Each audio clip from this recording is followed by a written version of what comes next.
नमस्कार दोस्तों। आज की कहानी है जब पैसे के लिए दिया बेटे ने माँ को धोखा।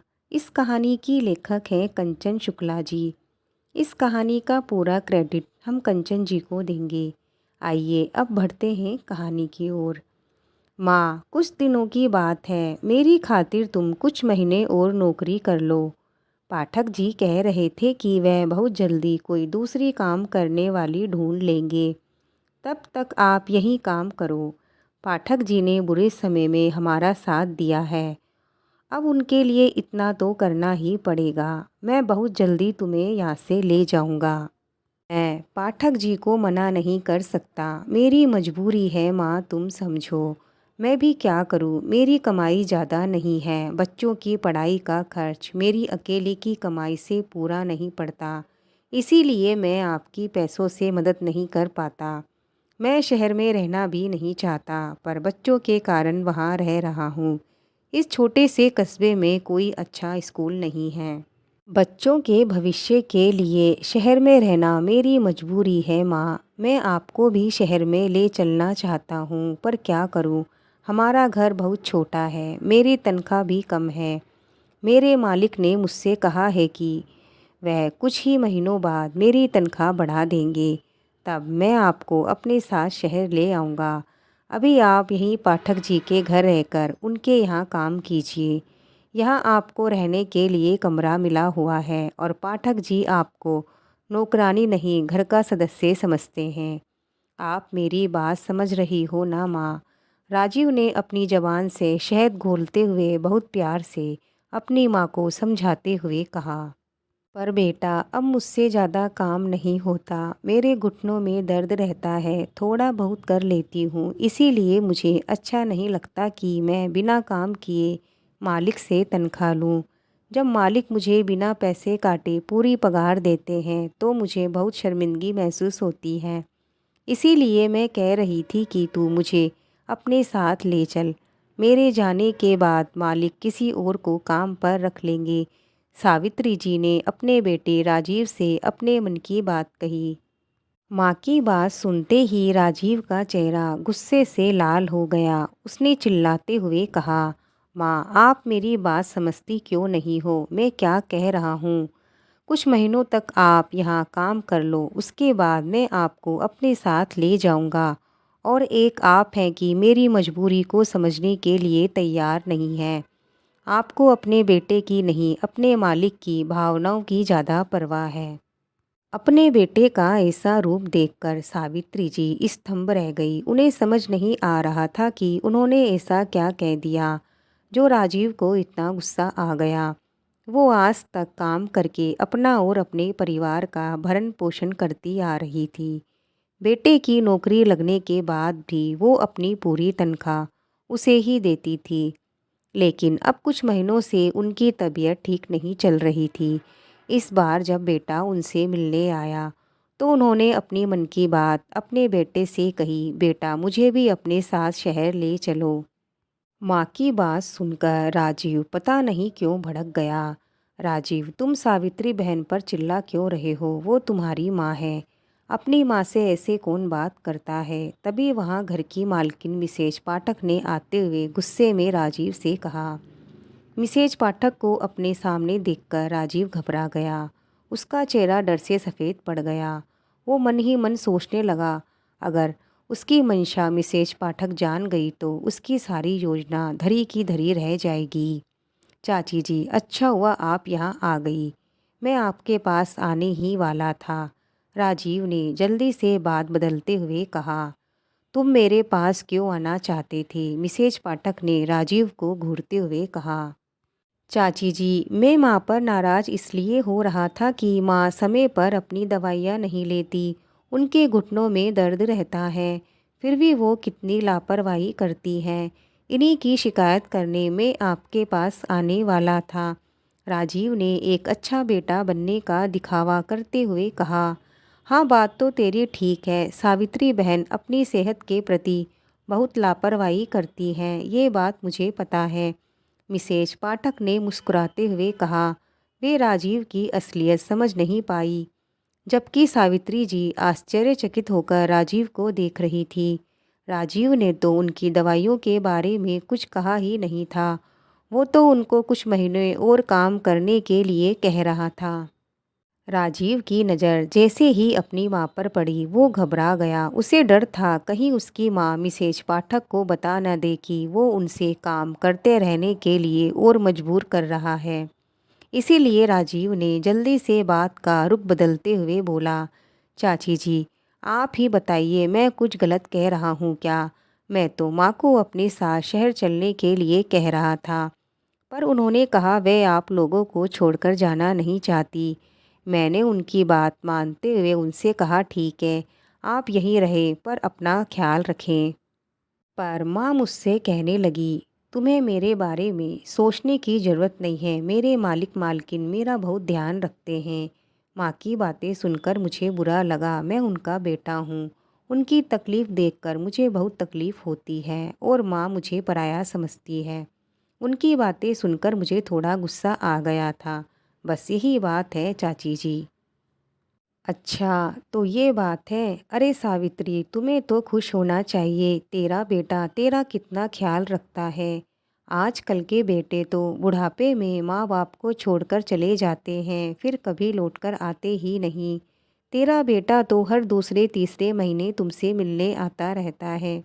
तुम्हें तो खुशी खुशी उसके साथ चले जाना चाहिए, और तुम बेटे के साथ जाने से मना कर रही हो, तो बेटे को गुस्सा तो आएगा ही। मिसेज पाठक ने मुस्कुराते हुए कहा। मिसेज पाठक की बात सुनकर राजीव घबरा गया कि कहीं उसका ही दांव उल्टा न पड़ जाए। अगर मिसेज पाठक की बातों में आकर माँ ने उनके सामने कह दिया कि वह उसके साथ शहर चलेगी तो बहुत बड़ी मुश्किल खड़ी हो जाएगी। उसके घर में कलह मच जाएगी। यहाँ आते समय उसकी पत्नी ने उसे धमकाते हुए कहा था कि अगर वो अपनी माँ को यहाँ लेकर आया तो वो उसे छोड़कर मायके चली जाएगी। जीव अपनी पत्नी को नाराज नहीं करना चाहता था। उसे भी अपनी माँ से कोई मतलब नहीं था। वो तो सिर्फ यहाँ अपनी माँ की तनख्वाह लेने आता था। उसने माँ के सामने ऐसा झूठा दिखावा किया था कि उसकी तनख्वाह कम है, उतने में उसके घर का खर्च पूरा नहीं होता, इसीलिए वो मजबूरी में उससे पैसे लेता है। माँ तो माँ होती है। सावित्री जी भी ममता में अंधी होकर अपनी पूरी तनख्वाह राजीव को दे देती थी, क्योंकि मिसेज पाठक के घर में उन्हें रहने की जगह, खाना, कपड़ा सब मुफ्त में मिलता था। उनकी सारी तनख्वाह बच जाती थी।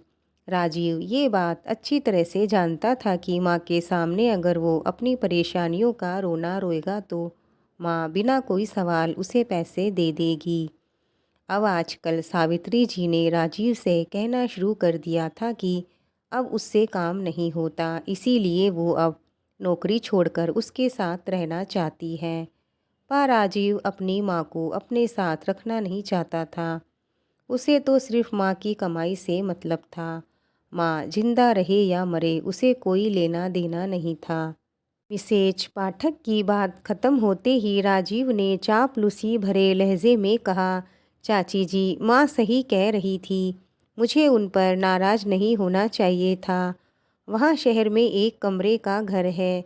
माँ को इतने बड़े बंगले में रहने की आदत है। वो उस छोटे से घर में कैसे रहेंगी? यहाँ माँ आपके साथ रहती है तो कितनी खुश रहती है। वहाँ शहर में कोई किसी से मतलब नहीं रखता। वहाँ अगल बगल में भी माँ का उम्र का कोई नहीं है। वहाँ माँ परेशान हो जाएगी। माँ की बात को मैं समझ ही नहीं सका, मुझे माफ़ कर दीजिए। अब मैं आपको अपने साथ चलने के लिए नहीं कहूँगा। 1 साल बाद मेरा प्रमोशन हो जाएगा, तब मैं किसी अच्छी कॉलोनी में बड़ा घर लूँगा, जहाँ अच्छे लोग, अच्छे पार्क होंगे। तब मैं आपको अपने साथ चलने के लिए कहूँगा माँ। राजीव की बात सुनकर सावित्री जी को समझ नहीं आ रहा था कि वो झूठ क्यों बोल रहा है। मैंने तो चलने के लिए मना किया ही नहीं, और राजीव ने तो मुझे साथ चलने के लिए कहा भी नहीं, और अब मालकिन के सामने ऐसा जता रहा है कि वो मुझे अपने साथ लेकर जाना चाहता है और मैं उसके साथ जाने के लिए मना कर रही हूँ।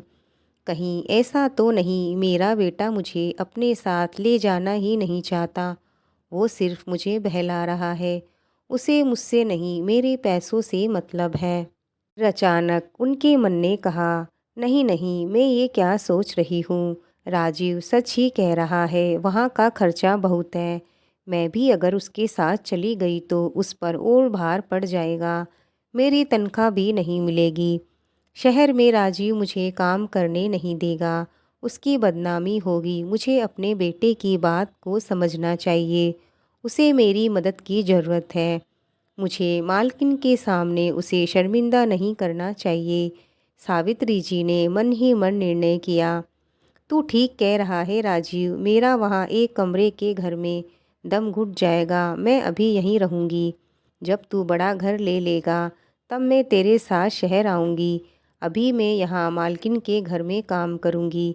मेरा मन भी लगा रहेगा और चार पैसे भी हाथ में आएंगे। सावित्री जी ने मुस्कुराते हुए कहा। ठीक है सावित्री, जैसी तुम्हारी मर्जी। मैं कहाँ बोल रही हूँ कि तुम काम मत करो। तुम ही तो बोलती हो कि मुझसे आजकल काम नहीं होता, मैं कोई दूसरी काम वाली रख लूँ। खैर, अगर तुम काम करना चाहती हो तो मुझे कोई ऐतराज़ नहीं। अच्छा, मैं अब चलती हूँ। तुम भी अपने बेटे को विदा करके घर आ जाओ। पाठक जी के चाय का समय हो गया। मिसेज पाठक ने कहा और सावित्री के कमरे से बाहर निकल गईं। मिसेज पाठक के जाते ही राजीव ने सावित्री जी का हाथ पकड़कर चापलूसी करते हुए बोला, धन्यवाद माँ, आपने मुझे आज चाची जी के सामने शर्मिंदा होने से बचा लिया। 1 साल की बात है माँ, उसके बाद मैं आपको अपने साथ शहर ले चलूँगा। माँ, एक बात और कहनी थी, सोच रहा हूँ कि कहूँ क्या नहीं। क्या कहना है बेटा? माँ से बोलने में कैसा संकोच, सावित्री जी ने मुस्कुराते हुए पूछा। माँ, अब 1 साल मुझे छुट्टी नहीं मिलेगी। मुझे कंपनी में ज़्यादा काम करना होगा, तभी मेरी तरक्की होगी। इसीलिए मैं आपसे मिलने नहीं आ पाऊँगा। मुझे पैसों की दिक्कत हो जाएगी। अगर आप चाहें तो मेरी ये परेशानी दूर कर सकती हैं। राजीव ने बहुत ही मासूम बनते हुए कहा। लेकिन उसकी माँ की आंखों में ममता की पट्टी बंधी हुई थी। वो नहीं समझ पा रही थी अपने बेटे की चालाकी को। बता, मैं क्या कर सकती हूँ जिससे तेरी परेशानी दूर हो जाए? सावित्री जी ने पूछा। राजीव ने सिर पर हाथ फेरते हुए प्यार से कहा, माँ, अगर आप पाठक चाचा जी से कह दे कि वो आपकी तनख्वाह मेरे अकाउंट में डाल दे तो मेरी पैसों की दिक्कत कम हो जाएगी। मैं कहना तो नहीं चाहता पर क्या करूं, मेरी भी मजबूरी है माँ। राजीव ने संकोच का नाटक करते हुए कहा। अरे राजीव, इसमें संकोच करने की क्या बात है? मालिक से कह दूंगी, वो मेरी तनख्वाह तेरे अकाउंट में जमा करा देंगे। सावित्री जी ने मुस्कुराते हुए कहा। वो अपने बेटे की धूर्तता को समझ नहीं पा रही थी। उसके बाद राजीव सावित्री जी से विदा लेकर शहर चला गया। सावित्री जी अपने बेटे को एक टूक देखती रह गई। राजीव जब शहर अपने घर पहुंचा तो उसकी पत्नी ने घूरते हुए पूछा, तुम्हारी माँ तो नहीं आई ना? नहीं नहीं, तुमने मना किया था ना, मैं कैसे लेकर आता माँ को। अब तो मुझे उनके पास जाना भी नहीं पड़ेगा। उनकी तनख्वाह मेरे अकाउंट में जमा हो जाएगी। ऐसी व्यवस्था मैं करके आया हूँ। राजीव ने अपनी पत्नी को गले लगाते हुए कहा। वाह, ये तो तुमने बहुत अच्छा किया। मैं तुम्हारी अनपढ़ गंवार माँ के साथ नहीं रह सकती और मैं तुम्हें उनके पास जाने भी नहीं देती, लेकिन उनके पैसों के लिए तुम्हें वहाँ जाने देती थी। अब ये समस्या भी ख़त्म हो गई। हमें बैठे बिठाए हर महीने पैसे मिलते रहेंगे। राजीव की पत्नी ने बेशर्मी से हंसते हुए कहा। दूसरी तरफ सावित्री जी मिसेज पाठक के घर में काम करती रहीं। उनसे ज़्यादा काम नहीं होता था, फिर भी वो ज़्यादा से ज़्यादा काम करने की कोशिश करती।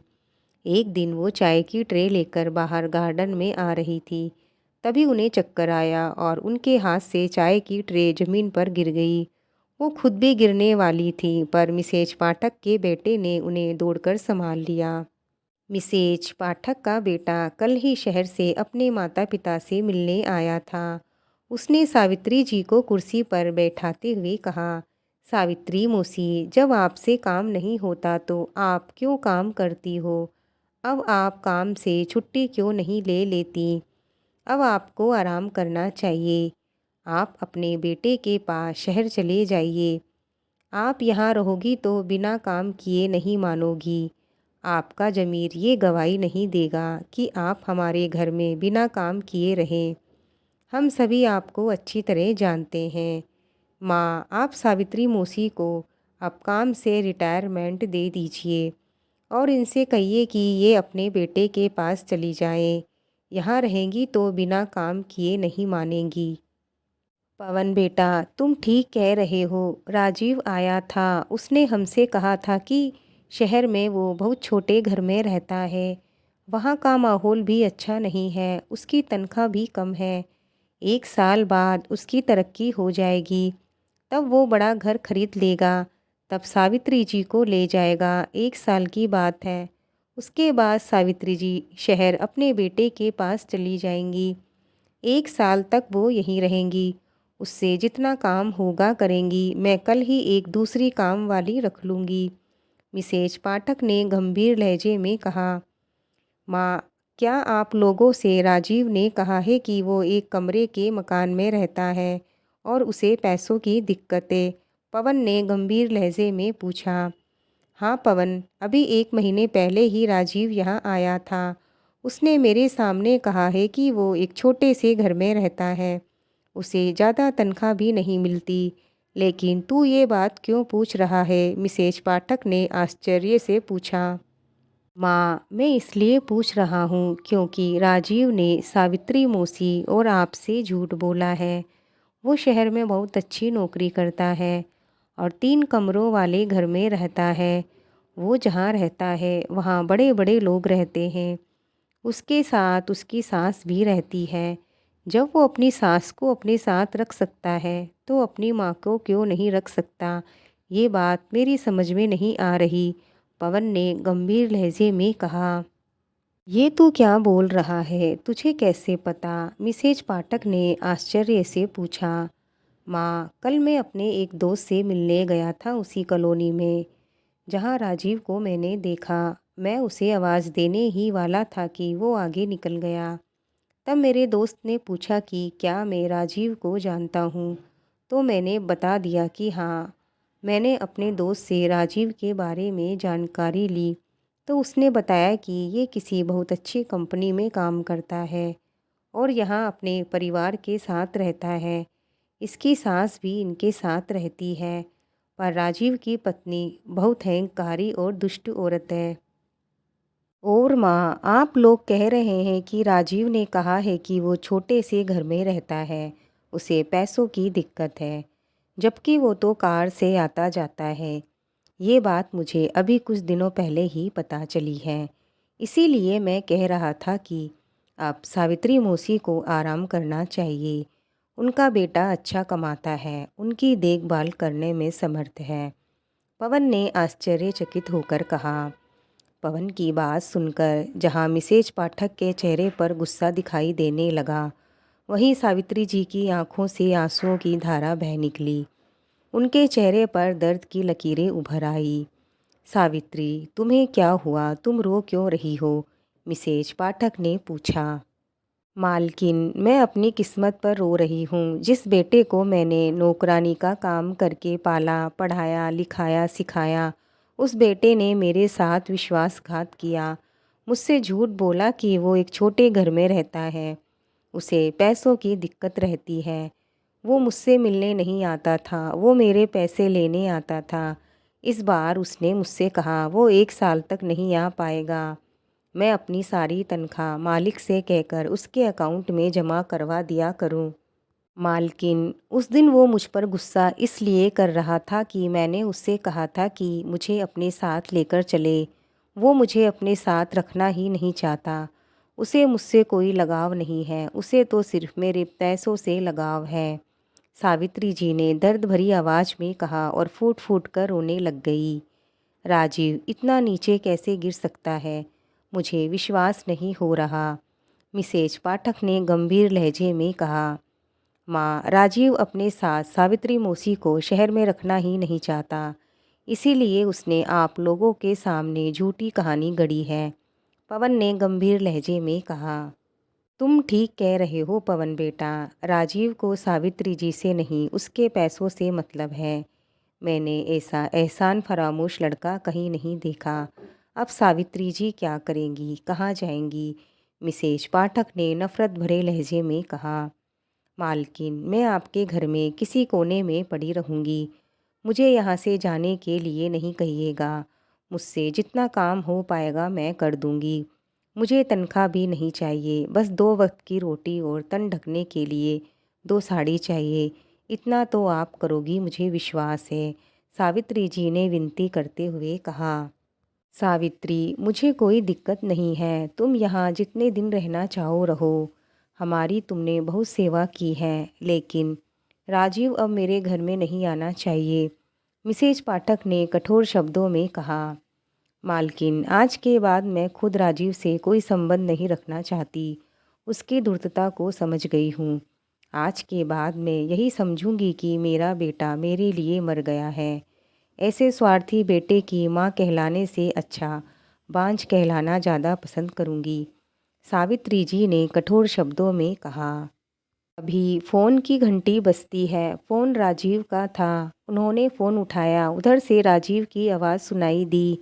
माँ, क्या आपने चाचा जी से कहा नहीं कि वो आपकी तनख्वाह मेरे अकाउंट में जमा करा दे? अभी तक मेरे खाते में पैसे नहीं आए। मुझे पैसों की बहुत ज़रूरत है। राजीव, आज के बाद मुझे फ़ोन करने की ज़रूरत नहीं। तू समझ लेना, तेरी माँ मर गई है। जहाँ तक रही पैसे भेजने की बात, अब मैंने खैरात देना बंद कर दिया है। वैसे तू अपने पैरों पर खड़ा है। मेरे पैसों की तुम्हें क्या ज़रूरत है? और ज़्यादा पैसे की दिक्कत है तो अपनी सास से कहो, वो कमा कर देगी। जो तुम्हारे साथ तुम्हारे घर में रह रही है, जो तूने मेरे साथ किया है वही कल तेरी औलाद तेरे साथ करेगी। ये मेरी बद्दुआ है। एक माँ की बद्दुआ कभी खाली नहीं जाती। इतना कहकर सावित्री जी ने फ़ोन काट दिया और अपना फ़ोन ज़मीन पर पटक कर तोड़ दिया, जिससे फिर उसके बेटे का फ़ोन उसके पास ना आए। अब वो अपने बेटे की आवाज़ भी नहीं सुनना चाहती थी। उधर राजीव के चेहरे पर शर्मिंदगी के भाव दिखाई देने लगे। उसका झूठ पकड़ा गया था। अब वो किस मुंह से अपनी माँ के सामने जाएगा? क्या उसकी माँ कभी उसे क्षमा करेगी या नहीं? यही सोचकर वो परेशान था। उसका गुनाह क्षमा के काबिल नहीं था। रह रह कर उसे माँ की बद्दुआ याद आ रही थी। वो अंदर ही अंदर काँप गया। उसका भविष्य उसकी आंखों के आगे दिखाई देने लगा था। दोस्तों, ये कहानी यहीं पूरी होती है। आपको आज की कहानी कैसी लगी, हमें लाइक कमेंट करके ज़रूर बताएं। अगर आप हमारे चैनल पर नए हैं तो हमारे चैनल को सब्सक्राइब करना ना भूलें। मिलते हैं और एक नई कहानी के साथ।